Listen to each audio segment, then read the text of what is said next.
Rebonsoir et re-bienvenue dans votre magazine dans Soir d'Info. Nous recevons, une fois n'est pas coutume, un des nôtres. Il s'agit de Mamadou Seck, journaliste, grand reporter au quotidien L'Observateur, qui vient de publier son 4e ouvrage. Un ouvrage intitulé Face cachée de la lutte contre la Covid-19 au Sénégal, science contre politique. Bonsoir Mamadou. Bonsoir Sarah. Merci de nous parler, de venir nous parler de cet ouvrage ce soir. Merci Sarah, merci de m'avoir fait l'opportunité et l'honneur d'être sur ce plateau pour développer sur mon 4e livre, La face cachée de la lutte contre la Covid-19 au Sénégal. Bon, le livre traite plusieurs sujets. Donc j'ai abordé dans le livre le problème des vaccins. J'ai parlé de la chloroquine, l'hydroxychloroquine. J'ai parlé également des relations heurtées entre le politique et le scientifique. Voilà, j'ai également parlé des problèmes d'oxygène et j'ai également parlé des malades. Pour ce qui est le titre, j'ai choisi de parler de science contre politique. Oui, parce que vous savez très bien que Sarah, entre la politique et la science, la relation est complexe. Moi, j'aimerais savoir, avant d'en venir à tout cela, parce que généralement, lorsqu'on vous lit sur l'Observateur, on sent que vous êtes un spécialiste plutôt en géopolitique. Qu'est-ce qui vous a poussé finalement à écrire un livre sur le domaine sanitaire et notamment sur la Covid-19 ? Oui, bon, tout couvre la géopolitique, parce que d'abord, mon premier livre parlait d'Israël. J'ai parlé du conflit israélo-palestinien et du nucléaire iranien. Je suis revenu sur l'énergie solaire en Afrique. L'Afrique traîne le pas. Et après, j'ai parlé également de l'affaire de Charlie au Bataclan, la guerre entre Français. Et là également, je suis revenu sur le problème de la Covid-19, qui est un problème mondial. Parce que la maladie, c'était une pandémie qui avait fait peur à toute l'humanité. Toute l'humanité, absolument. Voilà. Dans ce livre, en tout cas, Mamadou, vous levez le voile sur les coulisses de la gestion de la pandémie, notamment dans ses dimensions hospitalières, financières, organisationnelles. C'est une crise, une vraie crise qui a frappé le monde et le Sénégal, à l'instar de la communauté internationale, a tenté de faire front avec ses moyens. Vous y parlez du premier cas, un cas importé, pris en charge par SOS Médecins, dont le directeur général, Dr Massamba Diop, fils d'un certain Charanta Diop, figure parmi les personnes interrogées donc dans votre livre. Et il nous apprend dans ce livre que c'est plutôt le fait de vivre en Afrique subsaharienne qui semblait protecteur et non pas le fait d'être africain. Oui. Que faut-il comprendre, Mamadou, à travers cette déclaration ? Oui, dans cette déclaration, en fait, là, le docteur Massamba Sassoum Diop parlait donc, parce qu'au début, les gens pensaient que les Africains étaient épargnés de la maladie parce que tout simplement ils sont noirs. Alors que la réalité, ce n'est pas le fait d'être noir, ce n'était pas le fait d'avoir la peau noire. La réalité, c'était le fait de résider en Afrique subsaharienne. C'est ça qui sauvait du coronavirus. Mais ce n'est pas le fait d'être confronté peut-être plusieurs fois le coronavirus sous d'autres formes. Parce que tout simplement, il y a des coronavirus qui circulent en Afrique. Ce qu'on appelle des coronavirus gentils. Il y a 4 coronavirus qui sont sous forme de rhume. C'est des coronavirus gentils qui font que l'Africain qui est en Afrique subsaharienne est sauvé du coronavirus du fait tout simplement qu'il réside en Afrique subsaharienne. Alors qu'il y a une immunité intermédiaire entre l'Afrique du Nord et l'Afrique du Sud. Là où il y a des coronavirus, mais elle est moins bonne en Afrique du Nord qu'en Afrique du Sud. Qu'en Afrique du Sud. Alors que lors de la maladie, le docteur Massamba Sassoum Diop m'a parlé de ça dans le livre, 65% des hospitalisations en réanimation étaient des Africains en France. Donc ça pour dire que ce n'est pas le fait d'être africain qui sauve de la maladie. Et ce n'est pas également non plus le froid. Parce qu'en Arabie Saoudite, il fait extrêmement chaud, alors qu'il y a eu beaucoup de cas. Dans cet essai, vous rappelez avec beaucoup d'émoi aussi la mort de la toute première victime sénégalaise. Il s'agit de Pape Diouf, ancien président de l'Olympique de Marseille, dont le décès a révélé les défis logistiques et médicaux auxquels les autorités sanitaires sénégalaises étaient confrontées. Quels étaient ces défis ? Oui, vous savez très bien que lors de cette maladie, il n'y avait que le service des maladies infectieuses dirigé par le professeur Moussa Seydi qui pouvait traiter ces cas, cette maladie. Parce qu'on se rappelle que Moussa Seydi a eu à traiter le premier et le seul et unique cas d'Ebola en 2014 au Sénégal. Il l'a traité, il a guéri.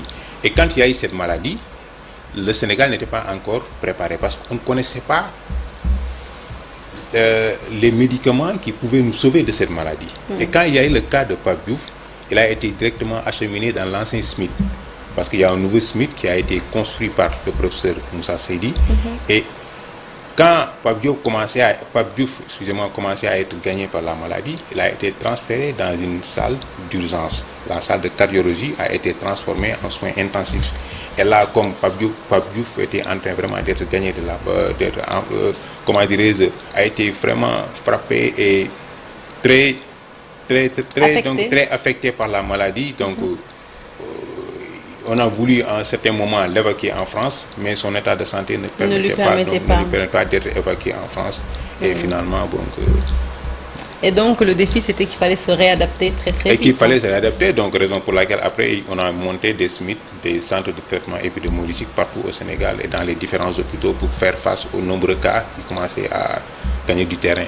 Le décès de Pape Diouf qui a également à l'époque créé une psychose, une panique même, je dirais, parce que la maladie était encore très mal connue et que les morts étaient considérés comme des vecteurs potentiels du virus. Vous le relatez aussi dans le livre. Oui, effectivement, parce qu'à l'époque, on ne connaissait pas encore la maladie. Les gens croyaient que donc, si les morts même étaient porteurs du virus. Et on était obligés, les premiers morts étaient enterrés presque à 1,50 m sous terre, en terre. Voilà.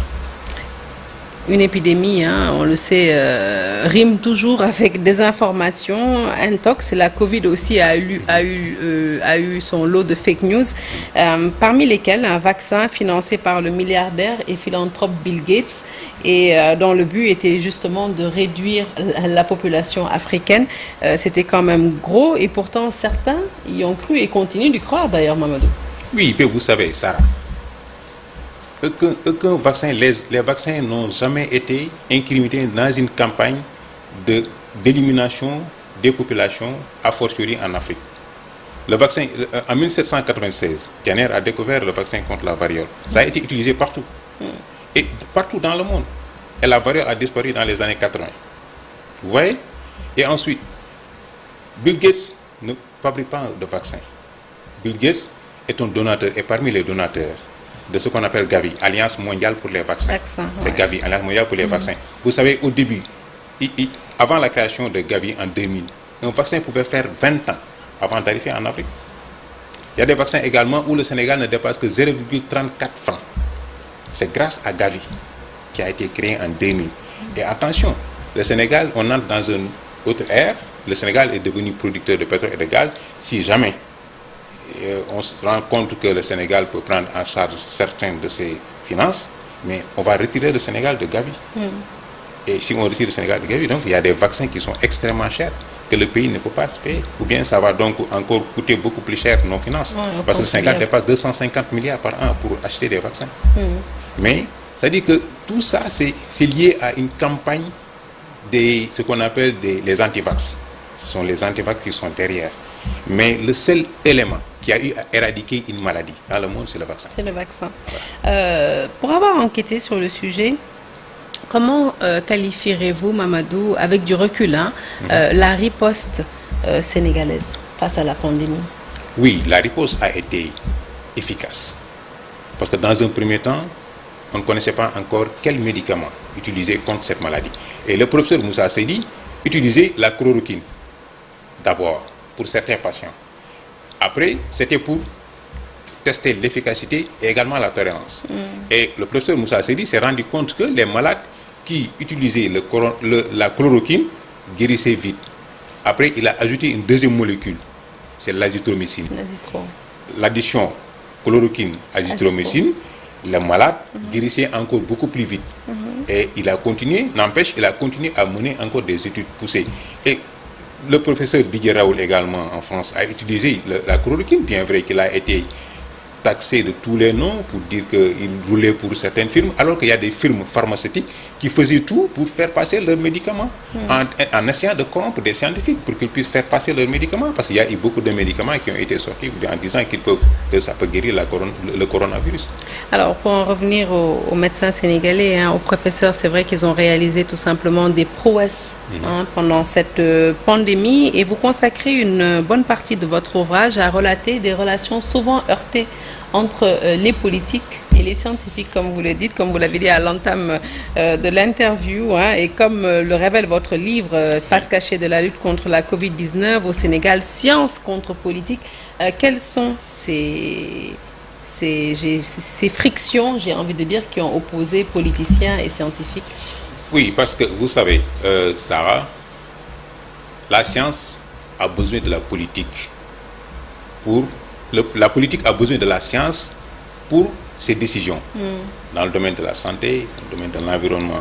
Le scientifique également, la science a également besoin du politique pour son financement. Mais ils sont différents. Parce que la science, le scientifique se base sur des données scientifiques.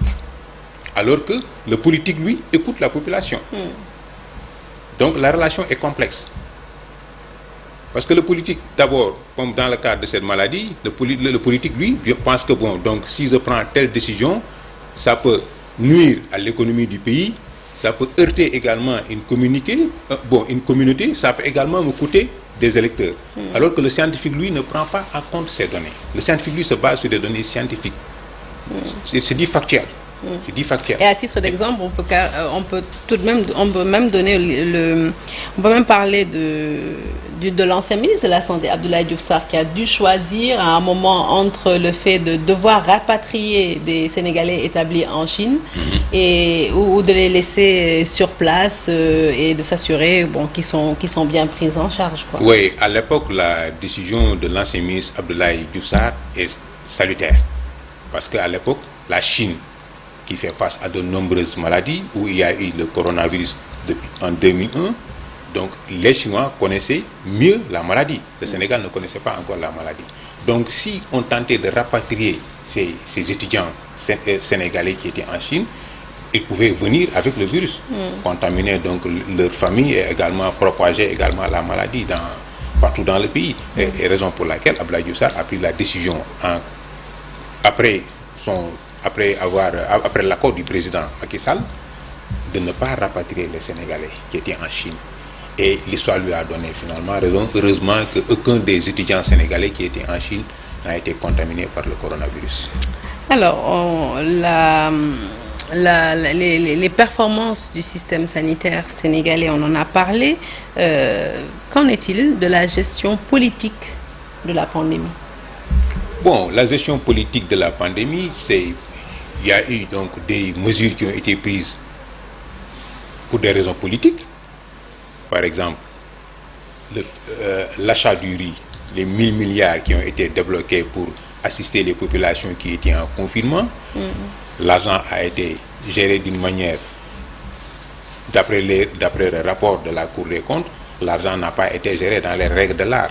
Et le régime, et avant même le départ du président Macky Sall, des enquêtes ont été menées, le rapport est là. Donc le régime actuel a entamé des poursuites judiciaires sur recommandation donc, de la Cour des comptes. Et il y en a qui ont été épinglés et pour l'instant ils bénéficient toujours de la présomption d'innocence et l'enquête est en cours présentement. Jusqu'à présent, on n'a pas encore terminé l'enquête et il n'y a pas encore eu de condamnation définitive.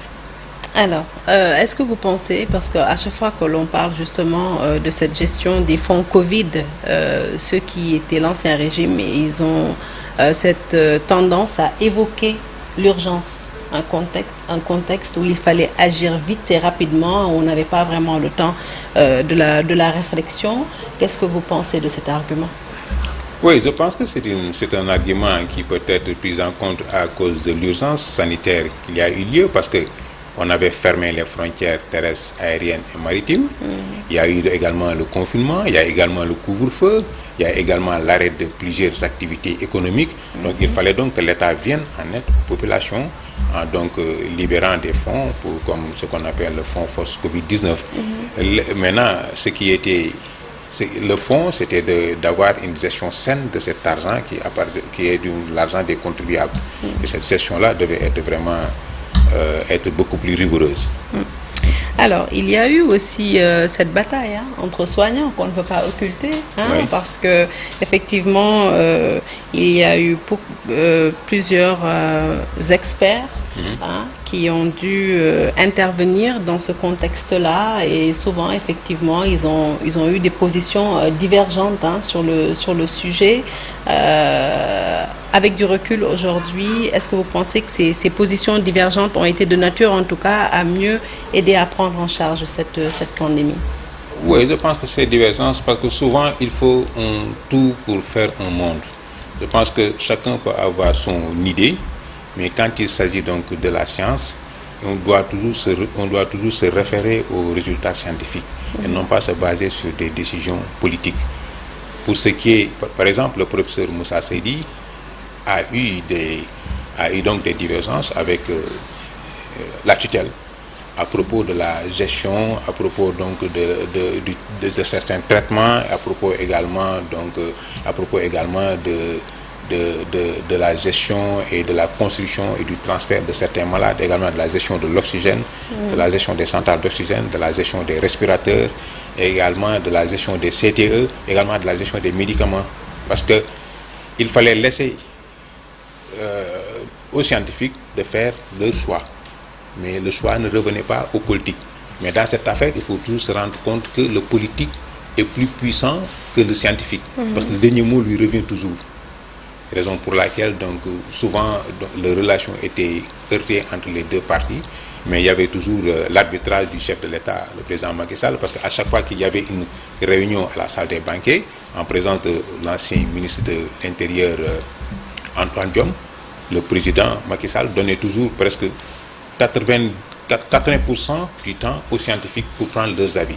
Bien vrai qu'il sait que le dernier mot lui revient, mais il n'a jamais entravé donc le travail des scientifiques.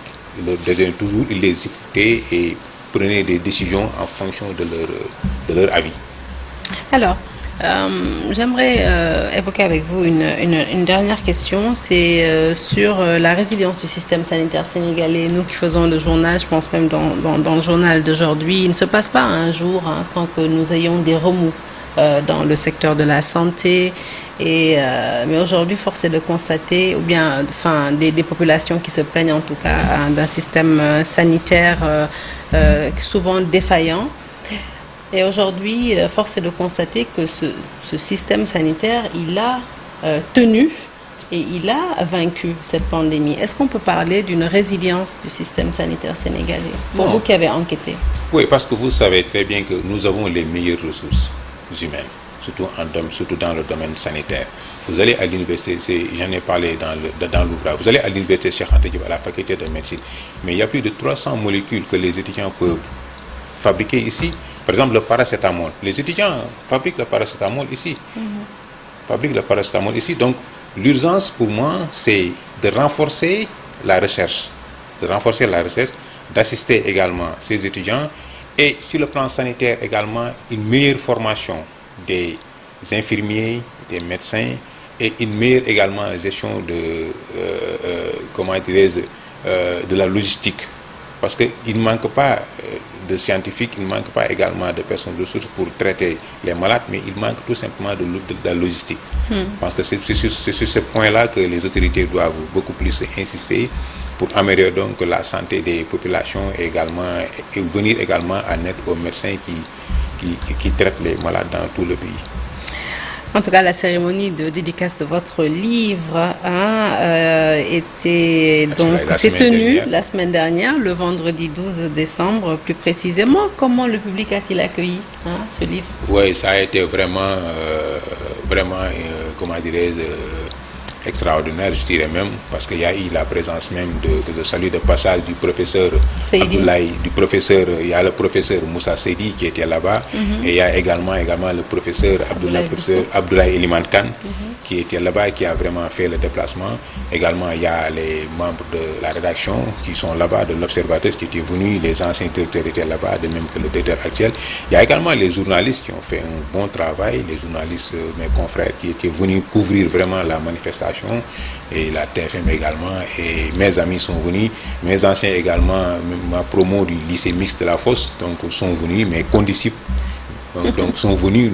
Vraiment, la cérémonie a été vraiment réussie, je dirais, voilà. rehaussé par la présence d'êtres qui vous étaient chers. Effectivement. Et chez nous, ici à la TFM, on a fait le job aussi, n'est-ce pas? Ah si, le job a été fait. Vraiment. Alors, bon voilà, la face cachée de la lutte contre la Covid-19 au Sénégal, Sciences contre politique, un livre très agréable à lire, une 100aine de pages. Il est paru aux éditions Le Départ, si je ne m'abuse.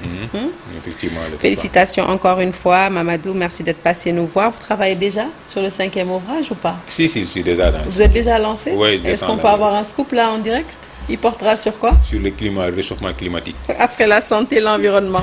Merci Mamadou d'être passé nous voir. Merci à vous de nous avoir suivis. Excellente suite de programme en notre compagnie. Comme chaque vendredi, vous aurez droit à votre émission fétiche du vendredi, Jakaarlo Bi. Excellent début de week-end à toutes.